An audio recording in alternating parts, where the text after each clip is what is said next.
Assalamualaikum warahmatullahi wabarakatuh, Pak Dadang. Bagaimana kabarnya hari ini? Waalaikumsalam, saya Pak Krisna, alhamdulillah sehat. Pripun kabar jenengan sehat? Alhamdulillah, Pak. Saya tadi melihat kok jenengan sendirian di ruangan tadi. Emang ada masalah apa, Pak, ini, Pak? Ya ada sih Pak sebenarnya. Makanya niki kula nyuwun wekdal jenengan bosnya untuk sekedar sharing-sharing lah Pak tentang masalah saya. Oh, oke. Jadi Nggih, dilala kepanggih nggih, Pak, niki nggih, Pak. nggih, mumpung ada waktu kan. Tapi ini nggak ganggu nggih, Pak? Nggak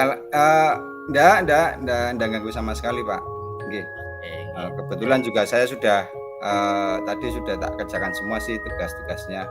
Oke. Iya. Terus ngoten Pak, gini Pak, Ya. saya kan mau sharing masalah murid saya. Itu ada salah satu murid saya yang namanya Dimas. Nah, dia itu sekarang jadi pendiam Pak, pendiam, nggak mau main sama temannya, introvert lah ya. Padahal itu kemarin itu dia masih aktif ceria gitu Pak, bisa main dengan teman-temannya. Tapi sekarang kok ini jadi pendiam banget Pak, gitu Pak. Pendiam ya Pak. Sekarang gini Pak, coba kita cari tahu nggih penyebabnya itu mengapa sih Dimas jadi pendiam seperti itu. Sebelumnya apakah ada hal-hal khusus yang membuat Dimas itu menjadi pendiam Pak? Misalnya apa punya masalah dengan temannya di sekolah atau mungkin di rumahnya Pak? Kalau menurut pengamatan saya sih ya Pak, itu kayaknya sih nggak ada tuh masalah sama teman-temannya. Cuman gitu, akhir-akhir ini begitu pendiam lah. Tak amati 1 minggu yang kemarin juga dia asik-asik aja, masih mau main dengan temannya, berbaur sama teman-temannya. Jadi nggak ada tanda-tanda ada masalah Pak. Nggih Pak.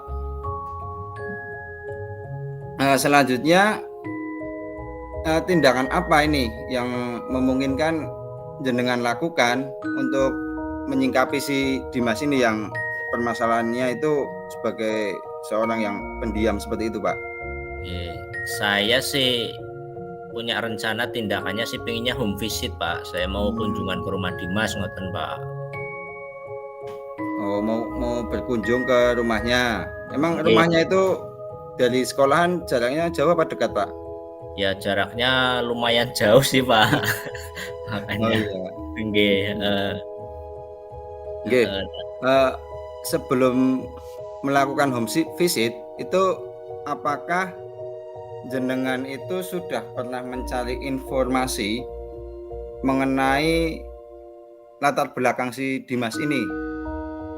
Saya sih udah tanya sama teman-temannya Dimas, terutama teman sebangkunya ya, yang namanya Agus itu. Kebetulan dia itu juga rumahnya deket lah tetangganya Dimas. Katanya itu Dimas itu kangen, rindu sama bapaknya. Jadi dia itu inget terus sama bapaknya yang merantau pergi jadi TKI ke Malaysia. Nah, sementara ini Dimas di rumah hanya sama ibunya Pak, ngoten. Iya berarti orang tua yang bapak berarti nggih, orang tua laki-lakinya yang pergi nggih. Nggih yang pergi dan dia rindu ngoten Pak. Iya, terus nanti jika jenengan home visit itu apa yang akan jenengan lakukan di sana Pak? Ya terutama ya silaturahmi lah sama ibunya Dimas nggih. Sekaligus di situ nanti saya akan sharing-sharing sama ibunya Dimas, mencari tahu ya tentang kebenaran, apa benar sih informasinya dari temannya Dimas itu kalau dia saat ini itu pendiam, introvert itu karena dia sedang rindu kangen sama bapaknya, begitu Pak. Oh iya. Jadi kalau misalnya kok informasi itu benar, maka Pak Dadang ini baiknya bagaimana ini Pak? Iya, jadi kan informasi itu kan harus saya konfirmasi dulu nih sama orang tuanya kebenarannya kan, karena ibunya kan nggak mungkin tahu apa yang terjadi di sekolah nggih. Makanya saya cari tahu dulu sama ibunya sambil silaturahmi lah. Paling nggak kalau setelah saya konfirmasi ternyata informasi itu benar, ya saya harus memberi motivasi sama Dimas Pak, dan memberi support padanya agar jadi anak yang ceria lagi, mau bergaul lagi sama teman-temannya, begitu Pak. Oh iya Pak ya.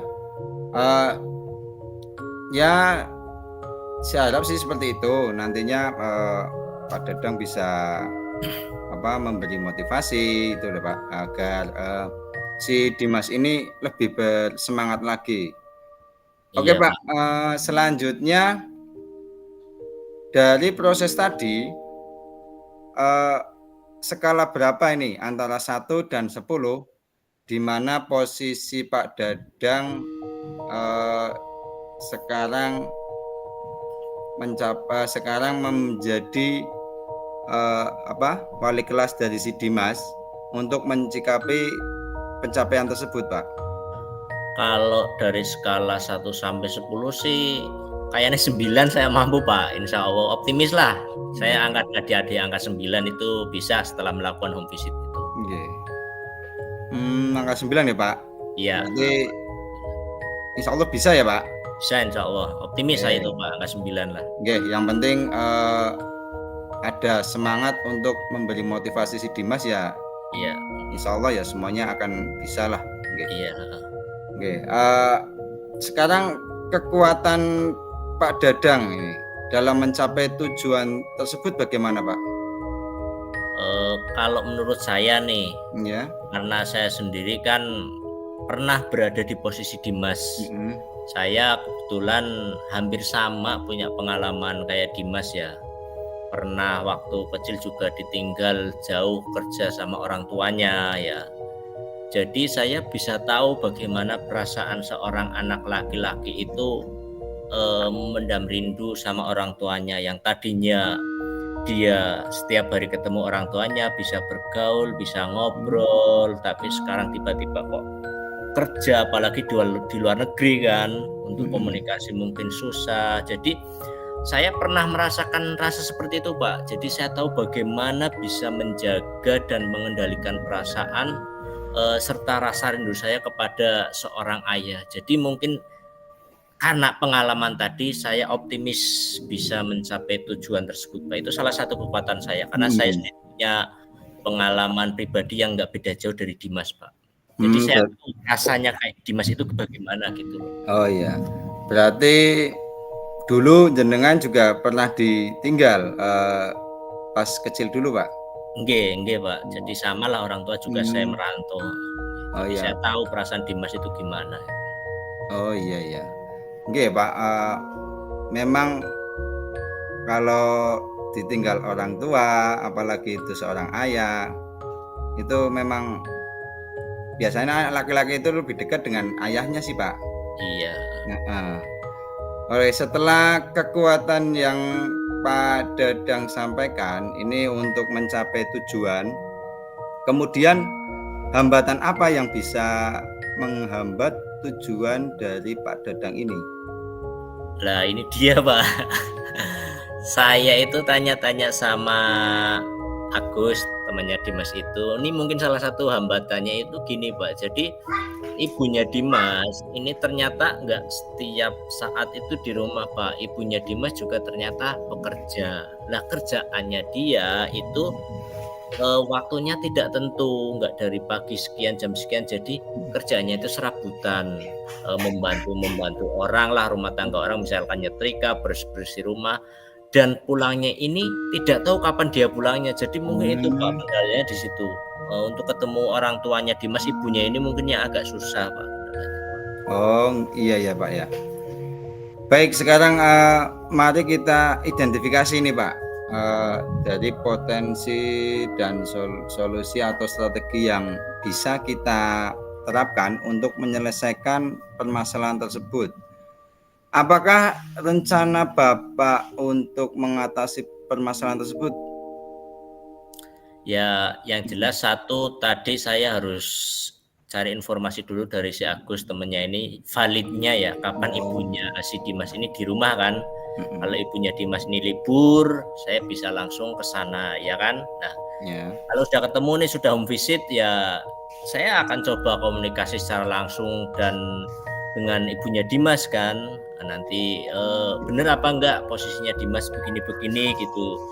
Ternyata dia merasakan rindu kangen dan akhirnya menjadi anak yang introvert. Kalau memang benar sudah sama ibunya Dimas saya komunikasi, nah di situ nanti saya sama ibunya Dimas minimal cari solusi bersama-sama agar bisa sama-sama memotivasi Dimas biar dia jadi anak yang periang seperti itu, bergaul dengan temannya, jadi semangat lagi dan ceria lagi di sekolah, begitu Pak. Ya Pak, sangat bagus sekali Pak ini dari apa itu tadi pendapatnya jenengan tadi. Oke, itu sangat bagus Pak, betul, sangat bagus sekali. Selain itu juga siapa saja yang akan dilibatkan Pak ini dalam proses tersebut Pak? Ya itu tadi temannya Dimas tadi Pak, karena saya butuh dia untuk mengkonfirmasi waktu liburnya ibunya Dimas sih. Kalau ibunya Dimas di rumah ya itu dia saya langsung bisa home visit Pak. Gitu Pak. Nggih Pak, kersane ampun bolak-balik ngoten ya Pak. Nggih, soalnya kan kalau nggak di rumah kan nanti saya pulang lagi kosong nggak ada orang, makanya saya butuh itu yang saya libatkan paling nggak si Agus lah temannya Dimas. Iya, nggih ya, yang jelas nanti Agus juga diajak Pak, itu jangan sampai lupa loh. Ya. Masalahnya tadi di rumah ibunya sendirian, kemudian didatangi seorang laki-laki. Itu kan nanti efeknya kan di tetangga kan itu siapa gitu loh. Oke Pak, kebetulan kan nggak ada suaminya ya Pak. Nah, ya tetaplah Pak saya minta didampingi Agus. Iya dong. Biar nggak terjadi salah persepsi. Betul, nanti apa kata tetangga, nanti apa kata tetangga kan gitu. Oke Pak, betul Pak. Kita harus jagalah ya. Maksudnya kadang niat baik tapi belum tentu terlihat baik. Nah, iya betul. Ya itu Pak. Nanti saya tetap ajak Agus Pak, siap. Terus gini Pak, target jenengan itu sampai kapan ini Pak untuk melakukan rencana itu Pak?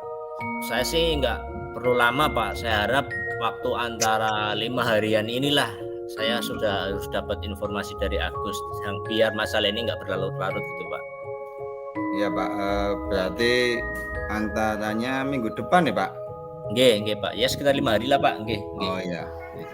Yaudah minggu depan jenengan memberi progresnya ke saya Pak. Siap Pak, nggih Pak, nggih. Saged Pak.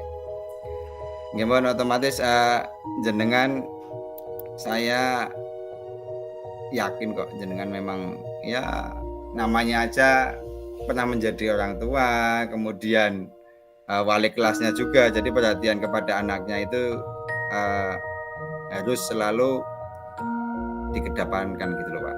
Nggih Pak, nggih siap Pak. Nggih. Kemudian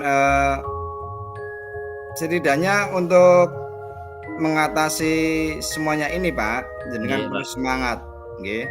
Dan saya juga mengharap nanti jenengan juga berhasil untuk mencapai tujuan itu dan siap. Jangan sungkan Pak dengan saya Pak ya. Kalau misalnya ada permasalahan apa nanti bisa ya cerita-cerita lah gitu loh Pak. Nggih Pak, nggih Pak, nggih. Kula niki matur nuwun sanget nggih Pak, sudah ganggu wekdal jenengan. Nanti pokoknya progresnya akan saya sampaikan ke Bapak Krisna. Oh iya. Nggih, siap Pak Dadang. Nggih, matur nuwun nggih Pak. Kula nggih niki kayaknya sudah ditunggu ini sama teman-teman ya. Oh nggih Pak, nggih. Kula pamit Pak. Nggih, tak. Nggih Pak. Ya, Assalamualaikum. Waalaikumsalam Pak.